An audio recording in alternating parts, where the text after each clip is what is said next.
సికింద్రాబాద్ హైదరాబాద్ రెండు కూడా ఈరోజు కాదు శతాబ్దాలుగా 1591లో హైదరాబాద్ మహానగరానికి ఆనాడు కులీ కుతుబ్ షా గారు పునాది వేస్తే ఆ తర్వాత విస్తరించే క్రమంలో హైదరాబాద్ విస్తరిస్తూ మరి జంట నగరాలుగా అటు సికింద్రాబాద్ ఇటు హైదరాబాద్గా మరి జోడెద్దుల మాదిరిగా ఒకదాన్ని ఇంకోదాన్ని విరదీయలేకుండా అట్లా అభివృద్ధిలో కానీ అల్టిమేట్గా విస్తరణలో కానీ రెండు నగరాలు భారతదేశంలో అదేవిధంగా ప్రపంచవ్యాప్తంగా కూడా ఇంగ్లీష్లో ట్విన్ సిటీస్ అని అలాగే తెలుగులో జంట నగరాల పేరుతో అందరికీ కూడా ఈ ప్రాంతం గురించి తెలిసిన వాళ్ళందరికీ కూడా సుపరిచితమైన నగరాలు హైదరాబాద్ సికింద్రాబాద్.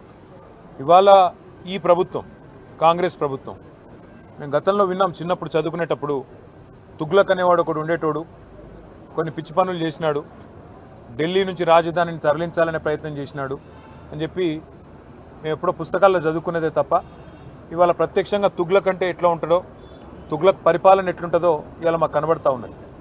ఒక పిచ్చోడి చేతిలో రాయి మాదిరిగా గెలిచిందేమో ప్రజలకి కేసీఆర్ గారి కంటే ఎక్కువ మేలు చేస్తా అని చెప్పి గెలిచినారు.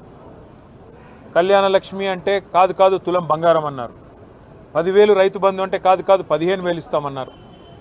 ఒక ముసలమ్మకు మాత్రమే పెన్షన్ ఏంది, ఇద్దరికి ఇవ్వాల పెన్షన్, అది కూడా 2,000 కాదు 4,000 ఇస్తామన్నారు.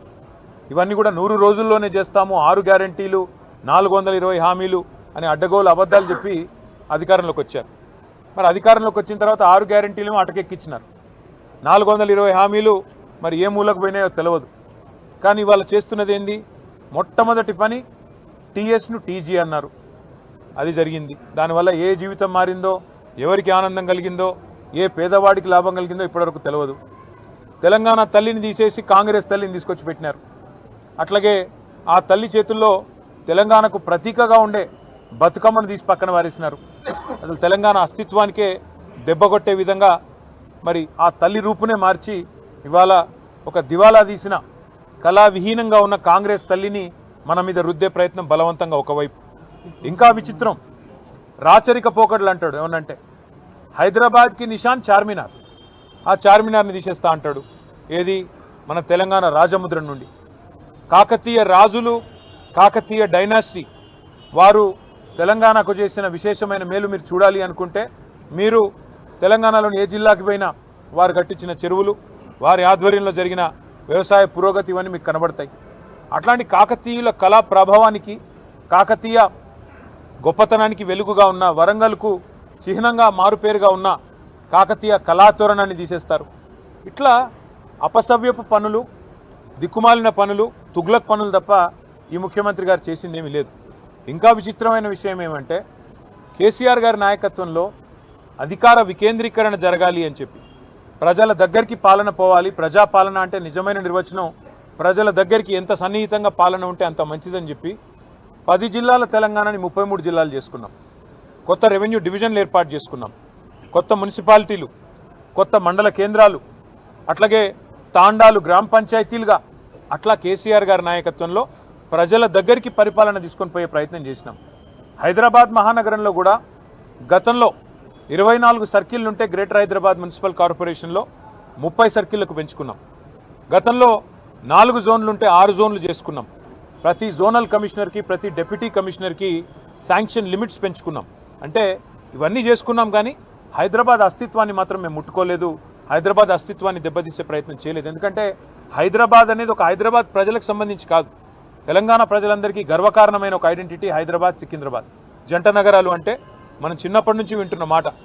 అట్లాంటిది ఇవాళ ఈ తుగ్లక్ ముఖ్యమంత్రి ఆయన తీసుకున్న ఒక నిర్ణయం వల్ల సికింద్రాబాద్కు ఒక ఐడెంటిటీ అనేది లేకుండా, ఒక అస్తిత్వం అనేది లేకుండా సికింద్రాబాద్ని శాశ్వతంగా చరిత్ర పుటలకి మరి పరిమితం చేసే విధంగా ఈ ముఖ్యమంత్రి, ఈ ప్రభుత్వం తీసుకున్న ఒక నిర్ణయాన్ని వ్యతిరేకిస్తూ, ఒక రాజకీయ పార్టీ కాదు, సికింద్రాబాద్లోని అన్ని వర్గాల ప్రజలు ఒకటై, దానిలో అక్కడ ఉన్న ప్రజాప్రతినిధులంతా మా వాళ్ళు. సికింద్రాబాద్ ఎమ్మెల్యేగా పద్మారావు గారు ఉన్నారు, సనత్ నగర్కి శ్రీనివాస్ యాదవ్ గారు ఉన్నారు, అట్లాగే మరి మా నాయకులందరూ ఎమ్మెల్యేలు ఎమ్మెల్సీలు ఉన్నారు. వారందరినీ కూడా వారు ఆహ్వానించారు. సికింద్రాబాద్కు సంబంధించిన పుర ప్రముఖులు, సికింద్రాబాద్కు సంబంధించిన మరి సికింద్రాబాద్ ప్రేమికులు వారు ఆహ్వానించి సికింద్రాబాద్ అస్తిత్వాన్ని మేము పుట్టిందాడినే మరి ఇక్కడ పుట్టిన బిడ్డలుగా మరి మీరు కదా కాపాడాలి. ఈ ప్రభుత్వం తుగ్లక్ పనులు చేస్తుంటే మీరేం చెయ్యరా అని వారు మీటింగ్లు పెట్టి పిలిస్తే మేము మా పార్టీగా పోయి చెప్పినాము. ఏం చెప్పాము? ఈ జంట నగరాలు జోడెద్దులు, ఈ జంట నగరాలకు స్పెషల్ ఐడెంటిటీ ఉన్నది.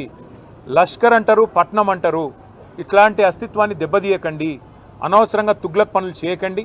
మీకు అధికారం ఇచ్చింది 6 గ్యారంటీలు అమలు చేయమని, మీకు అధికారం ఇచ్చింది 420 హామీలు ఏవైతే మీరు చెప్పారో అమలు చేయమని, మీకు అధికారం ఇచ్చింది బీసీలకు 1,00,000 కోట్లు పెడతామని మీరు చెప్తే దాన్ని నమ్మించినారు. మీకు అధికారం ఇచ్చింది ఎస్సీలకు ఎస్టీలకు కేసీఆర్ గారు 10 లక్షలు ఇస్తున్నాడు దళిత బంధు, నేను 12 లక్షలు ఇస్తానంటే నమ్మి మీకు ఇచ్చారు. మరి 2 ఏళ్ళు అయింది. హైదరాబాదు సికింద్రాబాదు ఈ జంట నగరాల్లో ఒక ఇల్లు కట్టినావా? కనీసం ఒక ఇటుక పెట్టినావా ఈ 2 ఏళ్లలో? ఒక్క ఇల్లు కనీసం 2 ఏళ్ళు అయిపోయింది, చేయలేదు, మంజూరు చేయలేదు. ఒక్క కొత్త రోడ్ వేసినావా? ఒక్క కొత్త ఫ్లైఓవర్ కట్టినావా? ఏదీ లేదు. ఉన్నవి కూలగొట్టుడు తప్ప కట్టిందైతే ఏం లేదు.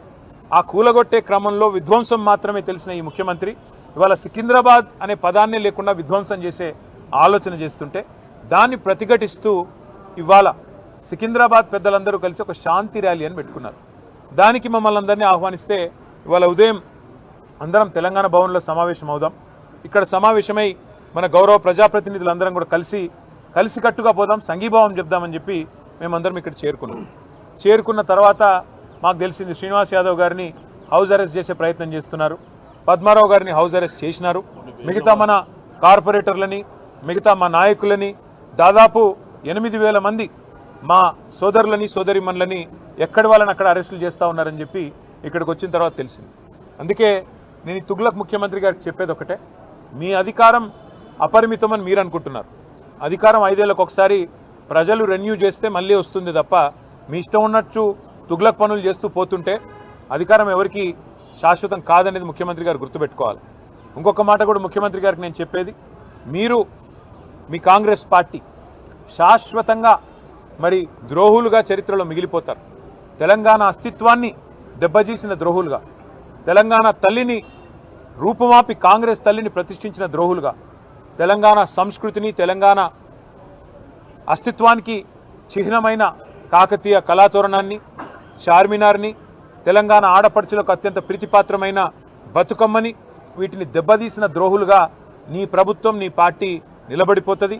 అదే కోవలో అదే వరుసలో సికింద్రాబాద్ అస్తిత్వాన్ని కూడా మీరు ఏదైతే దెబ్బతీసే ప్రయత్నం చేస్తున్నారో ఇది మీకు మంచిది కాదు. ఒకటి మాత్రం పక్కా, ఇవాళ మీరు ఈ ర్యాలీని ఏదో భగ్నం చేసి మా వాళ్ళని కొంతమందిని అరెస్ట్ చేసి మీరేదో సాధించినాము అని చెప్పి మీరు పైశాచికానందం పొందొచ్చు, కానీ ఇది తాత్కాలికం మాత్రమే. తప్పకుండా శ్రీనివాస్ యాదవ్ గారు చెప్పినట్టు కోర్టుకి పోతాం.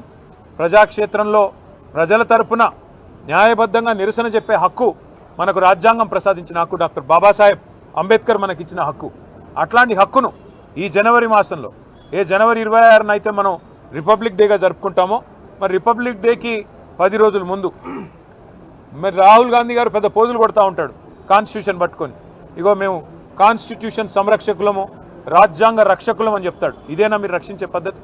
ఒక శాంతి ర్యాలీని భగ్నం చేసి ప్రజలకు నిరసన చెప్పే హక్కు లేకుండా చేసి ఎక్కడి వాళ్ళని అక్కడ అరెస్టు చేసి ఇదా మీరు చేసే రాజ్యాంగ రక్షణ నేను అడుగుతా ఉన్నా.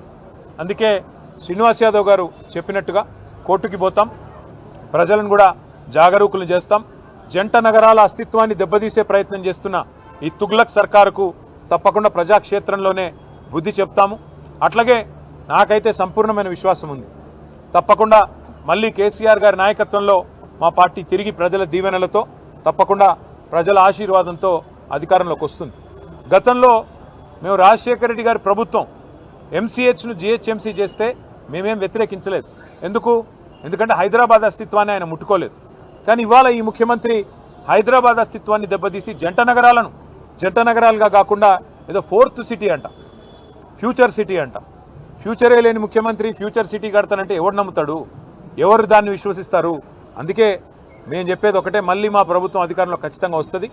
గతంలో 33 జిల్లాలు ఏర్పాటు చేసింది కేసీఆర్ గారి ప్రభుత్వం. 10 జిల్లాలు ఉన్న తెలంగాణని 33 జిల్లాలు చేసింది కేసీఆర్ ప్రభుత్వం. ఒకవేళ సికింద్రాబాద్ ప్రజల మనోభిష్టమే అయితే, సికింద్రాబాద్ ప్రజల మనోభిష్టం సికింద్రాబాద్ జిల్లా కావాలన్నదే ఉంటే తప్పకుండా మరొక జిల్లాగా సికింద్రాబాద్ని కూడా ఏర్పాటు చేసే దిశగా మా ప్రభుత్వం వచ్చిన తర్వాత ఆలోచన చేస్తాం. ఈ ముఖ్యమంత్రి గారు ఉన్న జిల్లాలు తీసేస్తా అంటున్నాడు. ఆయన కోపం ఏందో ఆయన బాధ ఏందో మాకైతే అర్థం కావట్లేదు. ఎవడైనా తెలివైన ముఖ్యమంత్రి 2016లో జిల్లాలు ఏర్పడితే 10 ఏళ్ల తర్వాత జిల్లాలు సెటిల్ అయ్యి కలెక్టర్లు కూర్చొని ప్రజలు అలవాటు పడి ప్రజలు కరీంనగర్ పోయే వాళ్ళు సిరిసిల్లలోనే పనిచేసుకుంటుంటే మహబూబ్ నగర్ పోయే వాళ్ళు గద్వాలలోనే కలెక్టర్ గారిని కలుస్తుంటే నీకొచ్చిన నొప్పి ఏంది నేను అడుగుతా ఉన్నా. 33 జిల్లాల్లో 33 కలెక్టరేట్లు కట్టుకున్నాం. ఒక్కో కలెక్టరేట్ మీ మంత్రి కోమటిరెడ్డి వెంకటరెడ్డి చెప్పిండు, మేము చెప్పడం కాదు. ఇలాంటి కలెక్టరేటు ఏదైతే ఇక్కడ ఉన్నదో భువనగిరి కలెక్టరేట్ చూసినాక కోమటిరెడ్డి వెంకటరెడ్డి ఆనాడు ఎంపీగా చెప్పినాడు కొన్ని రాష్ట్రాల్లో సెక్రటేరియట్లు కూడా ఉండే ఇట్లా అని చెప్పినాడు. గంత అద్భుతంగా సెక్రటేరియట్ కంటే కూడా తలదన్నే విధంగా కలెక్టరేట్లు కట్టి ప్రజల దగ్గరికి పాలన తెచ్చి ప్రజల మనోభావాలను గౌరవిస్తే ఈ ముఖ్యమంత్రికి వచ్చిన ఇబ్బంది ఏంది, ఈ ప్రభుత్వానికి వచ్చిన ఇబ్బంది ఏందని మేము అడుగుతా ఉన్నాం. అట్లాగే అవసరమైతే సికింద్రాబాద్ను జిల్లా చేసే దిశగా ఆలోచన చేయాలి కానీ సికింద్రాబాద్ ప్రజల మనోభావాల్ని గౌరవించే దిశగా ఆలోచన చేయాలి కానీ ఈ రకంగా జంట నగరాలని వాటి అస్తిత్వాన్ని చావుదెబ్బ కొట్టే విధంగా ఫ్యూచర్ సిటీ పేరిట 4th సిటీ పేరిట పనికిమాలిన తుగ్లక్ పనులు చేయకుండా మరి ప్రజల మనోభావాల్ని గౌరవించే దిశగా పోవాలని అట్లాగే తప్పకుండా న్యాయస్థానానికి పోతాం. శాంతి ర్యాలీ ఇవాళ నిజానికి కొన్ని వేల మంది అనుకున్నాం, కానీ కోర్టు పర్మిషన్ ఇస్తే ఎంత బ్రహ్మాండంగా చేయాలో అంతకంటే గొప్పగా చేసి చూపెడతామని చెప్పి కూడా తెలియజేస్తూ సికింద్రాబాద్ ప్రజలకి మేము చెప్తా ఉన్నాం, ఈ తుగ్లక్ ముఖ్యమంత్రి ఒకవేళ తుగ్లక్ పనులు చేసినా దాన్ని తిరిగి మార్చి మీ మనోభావాల్ని గౌరవించే బాధ్యత బీఆర్ఎస్ తీసుకుంటుంది. మీరు తప్పకుండా కేసీఆర్ గారి నాయకత్వంలో మీ మనోభావాల్ని వారికి కూడా నివేదించి తప్పకుండా మీ ఆలోచనని గౌరవించే విధంగా ముందుకు పోతామని చెప్పి తెలియజేస్తూ ఈరోజు మరి అరెస్ట్ అయిన వారందరినీ కూడా బేషరతుగా, ఎందుకంటే మేము మరి వారికి అనవసరంగా ఇన్కన్వీనియన్స్ కాజ్ చేయాలని మేము కూడా అనుకోవట్లేదు, అరెస్ట్ అయిన వారిని బేషరతుగా విడుదల చేయాలని చెప్పి కూడా మేము పోలీసు వారికి కూడా డిమాండ్ చేస్తూ మరి ఇట్లాంటి తుగ్లక్ పనులు మానుకోవాలని ముఖ్యమంత్రి రేవంత్ రెడ్డి గారిని కూడా మరొకసారి హెచ్చరిస్తూ మీ అందరు కూడా మీడియాకు కూడా థ్యాంక్స్. పోరాడుదాం సికింద్రాబాద్ అస్తిత్వ పరిరక్షణ కోసం, పోరాడుదాం సికింద్రాబాద్ అస్తిత్వ పరిరక్షణ కోసం.